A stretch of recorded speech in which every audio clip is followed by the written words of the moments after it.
আমার বাবাকে 2011 সালে নভেম্বরের 29 তারিখে আমার বাবা হাতিরপুল এলাকায় একটি হোটেলে দুই বন্ধু সহ তারা দুপুরের খাবার খাওয়ার জন্য গিয়েছিল। সেখান থেকে জোরপূর্বকভাবে আমার বাবাকে 5-7 জন মিলে সিভিল পোশাকে আমার বাবাকে তারা উঠিয়ে নিয়ে যায়। তারপর থেকে আমরা বিভিন্ন জায়গায় জিডি করতে যাই, সেখান থেকে আমাদেরকে জিডি করতে দেওয়া হয় না।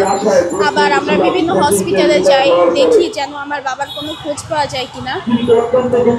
তারপর এভাবে আমার বাবাকে এবার একটা বছর হয়ে গেছে, ফ্যাসিস্টের সব কিছু নিয়ে বিচার হচ্ছে, সব কিছু হচ্ছে, কিন্তু এত বড় একটি ঘটনা যে এই ঘটনায় এরকম নিরীহ মানুষ যারা কিনা শুধু মাত্র রাজনীতিতে ছিল তাদের সাথে এরকম বিচার, তাদেরকে এভাবে কষ্ট দেওয়া, তাদেরকে এভাবে গুম করে রাখা, এভাবে এইরকম একটা বিচার এখন পর্যন্ত আমরা প্রায় একটা বছরেরও বেশি হয়ে যাচ্ছে, আমরা এখন পর্যন্ত এইটার কোনো বিচার পাচ্ছি না।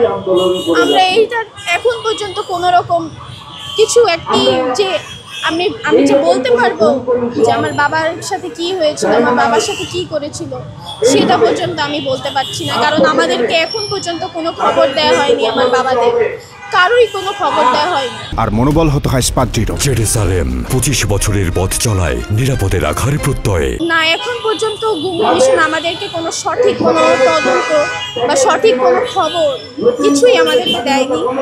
আমাদেরকে শুধু ঘুরানো হচ্ছে যে আমরা তাদেরকে আনবে, যারা কিনা এই গুমের সাথে জড়িত তাদেরকে মানে তাদের সাথে ধরা হবে, কিন্তু এখন পর্যন্ত যারা গুমের সাথে জড়িত তাদেরকে কিন্তু এখন পর্যন্ত কোনো বিচারের আওতায় আনাই হয়। আমার বাবা বিএনপির যুবদলে ছিল কাফরুল থানার। এই গুম হওয়ার আগে ঠিক 1 বছর আগে 2010 সালে আমার বাবাকে র‍্যাব 4 থেকে আমার বাবাকে জোরপূর্বক বাসা থেকে নিয়ে আসে।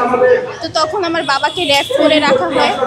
তো আমার মা সহ আমরা 2 ভাই বোন আর আমার মা, তখন আমরা সাভারে থাকতাম। আমার বাবাকে এখানে যখন মানে এইভাবে ধরা হয় আমাদেরকে খবর দেওয়া হয়, বলতে যেখানে হোটেলে খাচ্ছিল সেই দাদুটা আমাদের পরিচিত ছিল, তো সে আমাদেরকে এভাবে জানায়।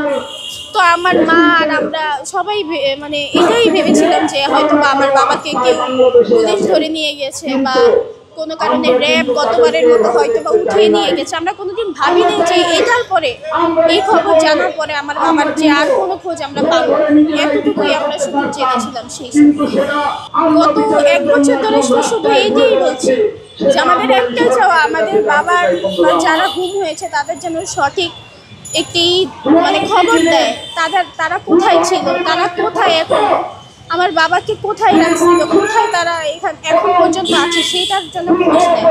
আমরা তো সেটাই জানতে পারছি না। আমাদের শুধু একটাই চাওয়া, সব সময় এইটাই চাওয়া থাকবে যে আমাদের বাবাকে যেন তারা আমাদের কাছে ফিরিয়ে।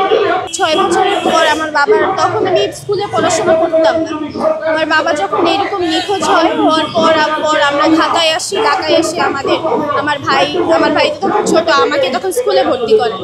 তো তখন তারা মানে বিভিন্ন কাগজপত্রে বলুক, বিভিন্ন ফর্মে হোক, সেখানে কিন্তু পূরণ করতে হয় যে বাবা কি করে বা বাবা কোথায়, সে মৃত কিনা বা কিছু কিনা, আমরা কিন্তু সেটা বলতে পারি না। কারণ আমরা তো জানি না যে আমার বাবাকে কে কই নিয়ে গেছে, আমার বাবার কোথায় রাখছে, সেটা তো আমরা ঠিক জানি না। আমরা বলবো কি যে আমার বাবা মৃত নাকি সে জীবিত আছে, সেটাই তো আমরা জানি না। আমরা কি বলবো?